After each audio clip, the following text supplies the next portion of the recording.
আমি আপনারা বন্যার সময় এই লাইনার যাইতাম না। আর কোনদিন যদি সুযোগ পাই ছাতক যদি আই ওই 22 সালে আসতাম রাত্রে আধা বতো আইনটা মাঝে কয় এই নদীর মধ্যে আইনা কয় ডাকাইতে ধরবে একটু করে ফেলে। এবার আমি যে কিতা কম তুমি কও কিতা ডাকাইতে ধরবে আলাম হইছে না ডাকাইতের সাথে। এরপরে বেটার লিয়ে গিয়া টানাত গিয়া কত ঝামেলা ঝামেলা পারে আইছি। এবার এবারও আইছি, এবার দিনও আইছি, বারবার দেখাইতে নি রাইট ধরে। তবে এখন আমার মনে হইতেছে আজকাল যে লক্ষণ দেখতেছি আর দেখাইতে গাইতে নাই মনে হইতেছে আমার। তবে মানুষ পড়াশোনা করলে, মানুষ অর্থনৈতিকভাবে আগাইলে দেখাদিক মানুষ থাকে না। আমি যৎকাল পারছি সরকারিভাবে জননেত্রী শেখ হাসিনার যৎকাল পারেন আপনাদের এমপি চেয়ারম্যান সাহেবের মাধ্যমে চাউল পাঠাইতেছেন। আমি আমার নিজের পেরিস্টারিন ইনকাম থেকে কয়েক লাখ টাকা ত্রাণ দিয়েছি আপনার এলাকা।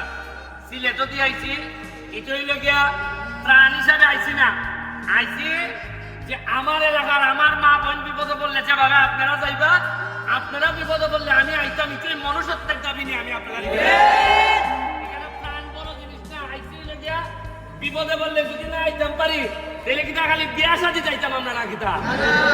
আসল সম্পর্ক তো ওই যখন মানুষ বিপদে পড়লে আয়। আজকে আমার সুনামের বাজতপুর যদি বিপদে পড়ে আপনারা যাইতে না বললে কি এতেই কিন্তু আত্মীয়তা তৈরি হয়। মানুষে আগে মনে করতো খালি বোন বিয়া দিলে বুঝি আত্মীয়তা হয়।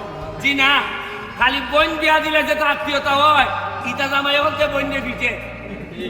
বরং মানুষের দুঃসময়ে খালি যদি আত্মীয়তা হয়, এই যে আজকে আমি আইছি একটা আত্মীয়তা তৈরি হয়েছে না আপনার সাথে। আমার জীবনে যখন আমি বুড়া হয়েছে মিডিয়া এমন হইতে পারে আপনার প্ল্যানটা আমার সাথে লেখা হইতে পারে।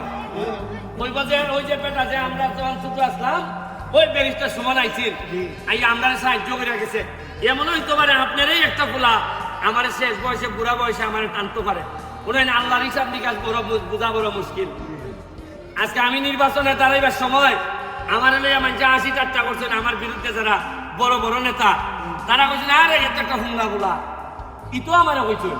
কিন্তু মানছে আল্লাহর রহমতে এমনই ভোট দিয়া দিছেন আমারে, সবচেয়ে বেশি ভোটে বাংলাদেশে বাস করছে।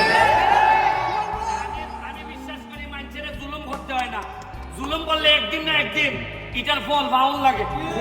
আমি আপনারা কাছে আমি আইছি আপনারা দুঃসময়ে খালি আপনার পাশে দাঁড়াইয়া কইতাম যে ভাই সাহেব আমি আছি আপনার সাথে।